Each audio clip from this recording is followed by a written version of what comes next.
بسم اللہ الرحمن الرحیم۔ میرے چینل کے معزز سامعین و ناظرین السلام علیکم۔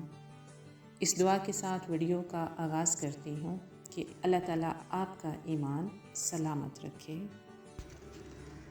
حضرت عکاشہ بن محصن رضی اللہ تعالیٰ عنہ کہتے ہیں کہ جنگ بدر کے روز لڑائی کے دوران میری تلوار ٹوٹ گئی۔ میں رسول اللہ صلی اللہ علیہ وآلہ وسلم کے پاس حاضر ہوا۔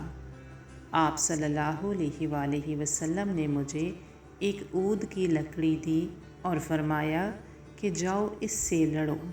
جب میں نے وہ لکڑی پکڑی تو وہ لکڑی فوراً چمکتی ہوئی لمبی تلوار بن گئی اور میں مشرکین کی شکست تک اس تلوار سے لڑتا رہا۔ یہ تلوار حضرت عکاشہ رضی اللہ تعالیٰ عنہ کے پاس ان کے مرتے دم تک موجود رہی۔